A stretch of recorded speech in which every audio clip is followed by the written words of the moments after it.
Tyrod Taylor won his first game as a starter for the New York Giants in a 14-7 win over the Washington Commanders. The Giants' defense was suffocating, forcing one interception, and also sacking Sam Howell a total of 6 times. Tyrod Taylor dinking and dunking his way to victory. Efficient in the offensive side. Jalen Hyatt getting massive receptions and massive targets. The offense looking much better, even though the points may not be there. The efficiency is definitely up there. So I want to know, do you think Brian Daboll should consider keeping Tyrod Taylor as the starting quarterback for the New York Football Giants? Yes.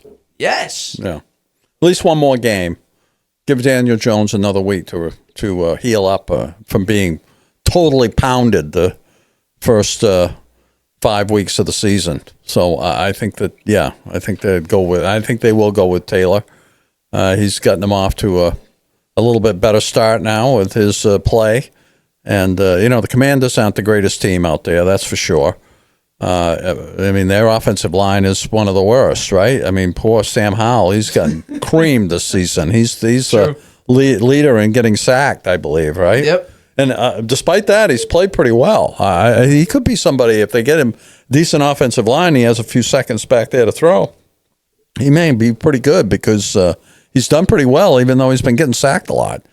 So, I think that the Giants will start Tyrod Taylor against the Jets, and I think the Jets are going to win that game, but we don't pick our games till Friday. So, I mean, I'm not even just talking about this game.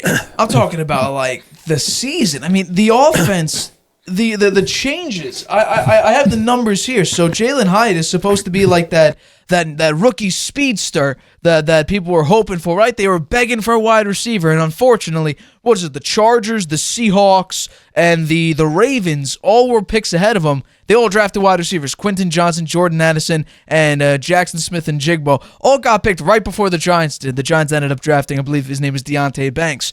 But in the first 5 games of Jalen Hyatt's NFL career, 5 targets, 4 catches, 99 yards.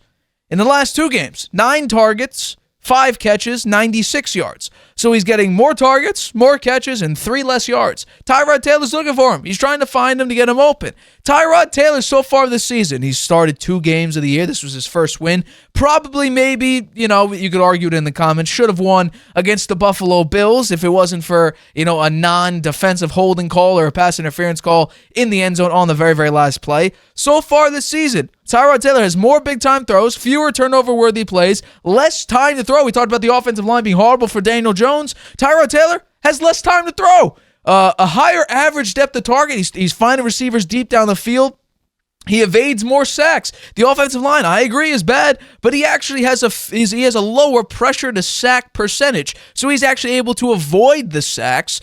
So he's more mobile. He's more experienced. He can read defenses maybe a little bit better. So I think, depending on how you want to go with this season, if you still care about winning, and I think obviously anyone on a press conference or talking to media will obviously talk about whether or not they want to win games, but at some point you got to call it. Are we in the quarterback sweepstakes? Are we going to get a top 5, top 10 pick? Should we even be looking for that? I mean, we take a look at the Panthers. Are they trying to be terrible?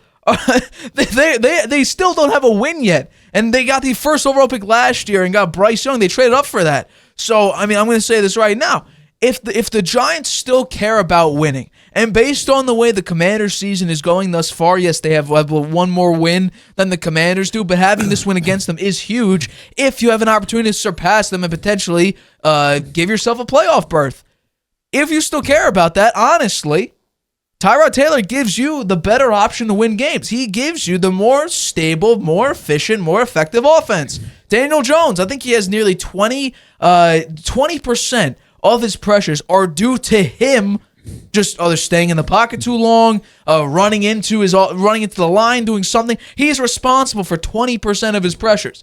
I think Tyrod Taylor's responsible for 7%. So he's evading sacks. He's not getting unnecessary pressures. He's not taking unnecessary sacks. He's getting the ball out very, very quickly. And yes, while we talk about offensive lines, They have the same offensive line. Andrew Thomas is dealing with injury. They've had a makeshift offensive line all year, and for some reason, could it be his experience, could it be whatever, Tyrod Taylor has been able to execute this offense much better than a guy worth $160 million in Daniel Jones, who signed that deal just this past offseason. Did have Saquon Barkley in the game the last 2 games, right? He did have him in, yeah. Yeah, that helped some. But even early in the year, Saquon was, largely rendered ineffective. Do you think the uniform helped them at all? They were playing with a throwback uniform. Nah, I don't think so. I mean, Phil Simms said that sometimes has a factor. If you're dressed up in a nice new uniform and it looks great, then you play better.